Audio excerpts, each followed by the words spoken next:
Puji nama Tuhan, Bapak Ibu Saudara sekalian, hari ini kita kembali belajar tentang bagian-bagian studi kata dari bahasa Ibrani.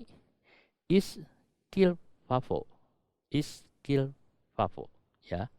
Dari kata is, ini seseorang, ki ini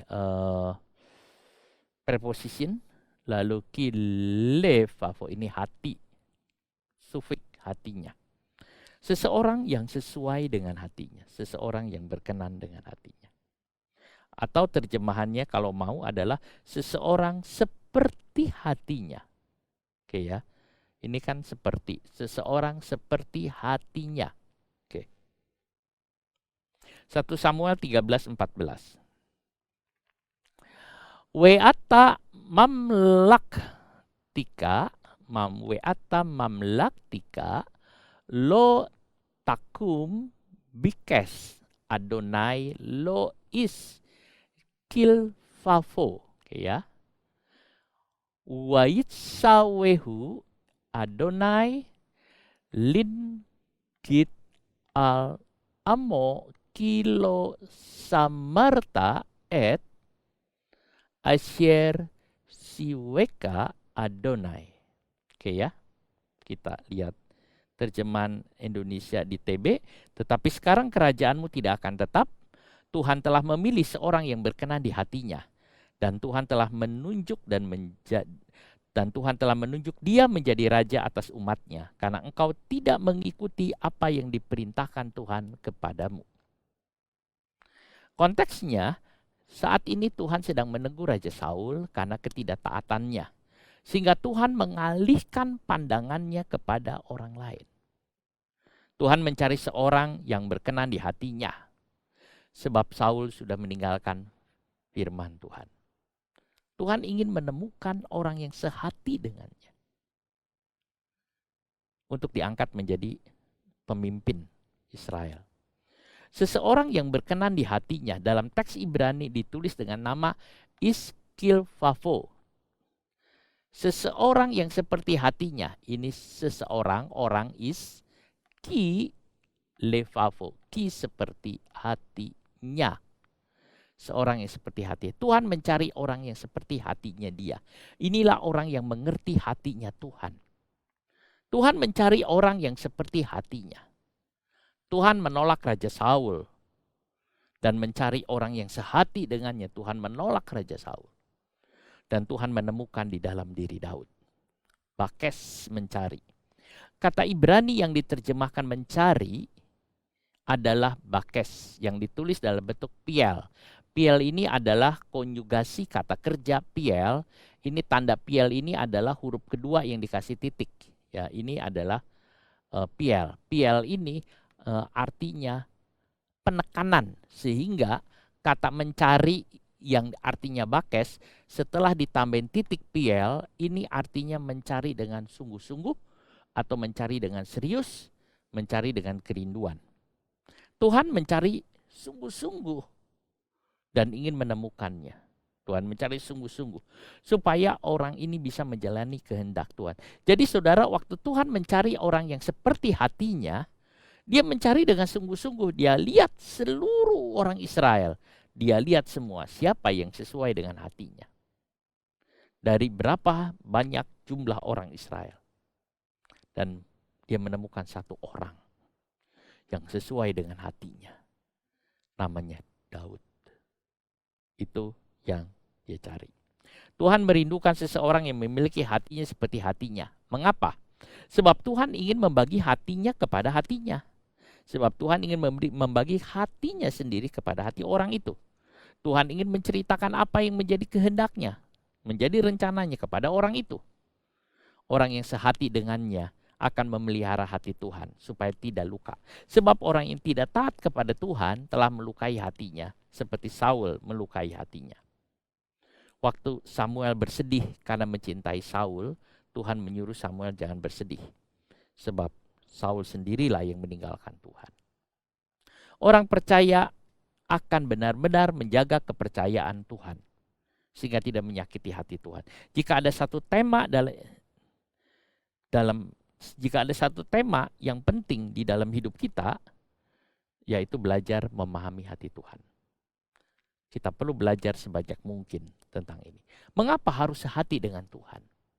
Sebab Tuhan ingin mengekspresikan hatinya ke dunia ini melalui seseorang yang sehati dengannya. Bagaimana Tuhan mengekspresikan?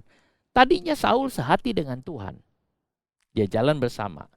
Sehingga dia pilih Saul. Pada waktu jalan, lama-kelamaan Saul tidak mau sehati dengan Tuhan. Akhirnya Tuhan tidak bisa mengekspresikan dirinya di dalam diri Saul. Tuhan bilang, bagaimana dia bisa menjadi alatku? Lalu Tuhan mengatakan, aku cari orang yang sehati dengannya. Kita ambil contoh. Seorang pianis, dia bermain. Dia bermain tidak melihat jari-jarinya lagi, saudara. Kalau saking ahlinya, dia melihat partitur atau melihat not yang dinyanyikan. Atau dia nyanyi, dia main, saudara, dengan nada yang pas. Semua hatinya, semua jiwanya, diungkapkan di dalam permainan ini. Semua. Kalau saudara melihat orang-orang para komposer penyanyi, misalnya sudah melihat ada Beethoven, lalu ada Bach, lalu ada banyak saudara, mereka nyanyi. Kalau sudah lagu, ada yang nyanyi saudara, kalau nggak salah Beethoven, dia menyanyi dengan saudara dengan bergemuruh. Itu diungkapkan semua sehingga lagu-lagu itu bergemuruh. Kalau sudah lihat dari Haydn atau mereka membuat satu lagu-lagu yang berbeda. Jadi seluruh dirinya diekspresikan, seluruh isi hatinya diekspresikan di dalam permainan. Sama dengan seorang penulis novel yang mengekspresikan seluruh hatinya dalam tulisannya. Dia memberikan semuanya sehingga dia bisa melihat apa yang disampaikannya. Kita ini bagaikan alat di mata Tuhan. Tuhan ingin mengekspresikan hatinya di dalam diri kita untuk semua orang. Tapi kita harus sehati dengannya. Kalau piano tersebut belum disetem dengan baik, maka pianis ini tidak bisa mengekspresikan dirinya, kemampuannya dalam piano itu. Kalau ada satu piano, saudara, grand piano itu suaranya belum disetem, belum baik harmonis, maka si pianis ini tidak akan mau main. Kak, saya nggak mau main, karena ini belum disetem. Kalau ada gitar, saudara, belum disetem, anak kecil datang, dia mainnya teng teng teng teng teng teng, dengan dia semaunya dia. Tapi kalau jagonya, dia lihat gitar nggak disetem, dia nggak mau main. Stem dulu, karena dia tidak bisa mengekspresikan semuanya. Demikian juga dengan Tuhan. Tuhan ingin mengekspresikan dirinya melalui umatnya, tapi umatnya harus mau disetem sesuai dengan hatinya Tuhan. Waktu Raja Saul cocok dengan Tuhan, Tuhan mengekspresikan dirinya kepada Saul. Dan Saul dengan berani, dia membela bangsanya dari tekanan lawan. Tetapi waktu Saul tidak mau disetem, dicocokkan dengan Tuhan, maka Tuhan tidak mau. Dan Tuhan tidak bisa bekerja di dalamnya.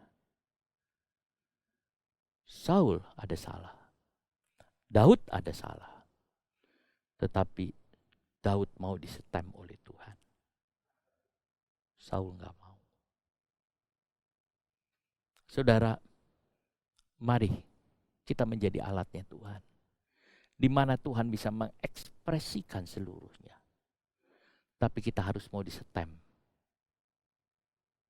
cocok dengan Tuhan, supaya Tuhan bisa menyatakan kemuliaannya kepada dunia ini.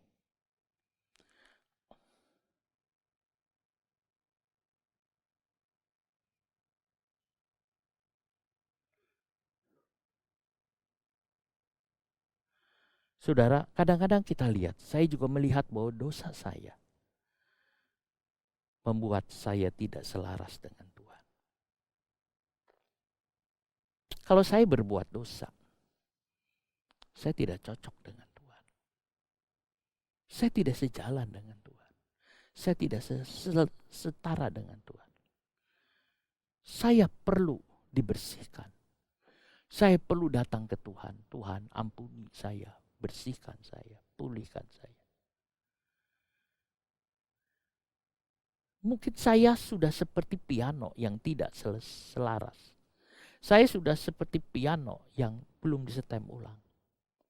Bagaimana Allah bisa mengekspresikan dirinya melalui saya? Seorang master tidak akan mau memainkan alat itu. Sebab dia tidak bisa menampilkan permainan maksimal. Mungkin piano itu sebagian disetem. Dia bisa main tetapi tidak bisa maksimal. Saya punya satu keyboard. Ada 2 tut yang tidak bunyi. Bisa dipakai main? Bisa. Cuman tut sol 5 dengan tut mana lagi saudara itu tidak bunyi.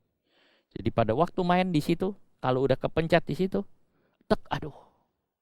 Tapi bisa dia main, tapi nggak bisa maksimal. Kalau kita tidak mau disetem semua, keyboard itu 5 oktav, piano 7 oktav, 7 oktav itu, maka pemain musik tidak bisa maksimal. Sudah tidak akan bisa maksimal. Tetapi kalau 7 oktav itu dipakai semua dengan setem yang baik, maka dia bisa maksimal. Kenapa Tuhan tidak bisa menyatakan dirinya melalui saya? Karena saya tidak disetem secara penuh dari semua 7 oktav itu. Tapi kalau saya datang ke Tuhan, setem aku Tuhan, maka Tuhan akan bisa memakai itu. Itulah sebabnya saya perlu belajar tentang hati Tuhan. Saya mungkin telah belajar tentang hati Tuhan, tetapi Tuhan tidak dapat mengungkap hatinya melalui saya jika saya tidak selaras dengan Tuhan. Mungkin saya belajar dari firman hati Tuhan. Tapi kalau saya tidak selaras dengan Tuhan, Tuhan tidak bisa mengungkapkan. Saya membutuhkan Tuhan Yesus Kristus untuk menyetel kembali diri saya. Tuhan Yesus setel diri saya kembali. Setem. Supaya aku selaras dengan Tuhan. Selaras dengan Engkau. Supaya Bapa bisa mengekspresikan diri Bapa melalui aku kepada dunia ini. Ini menjadi doa saya, menjadi doa kita semua. Setem aku Tuhan. Melalui darahnya, Yesus membersihkan saya dari semua dosa yang membuat saya tidak selaras dengan Tuhan.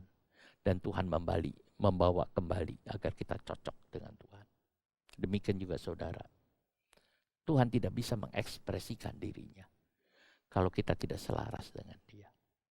Mari kita selalu menyetem diri kita setiap hari dengan Tuhan. Setiap hari dengan Tuhan setem. Tuhan setem aku. Supaya Tuhan bisa mengekspresikan dirinya. Saudaraku, Tuhan ingin mengekspresikan dirinya dalam hidup kita. Amin. Haleluya.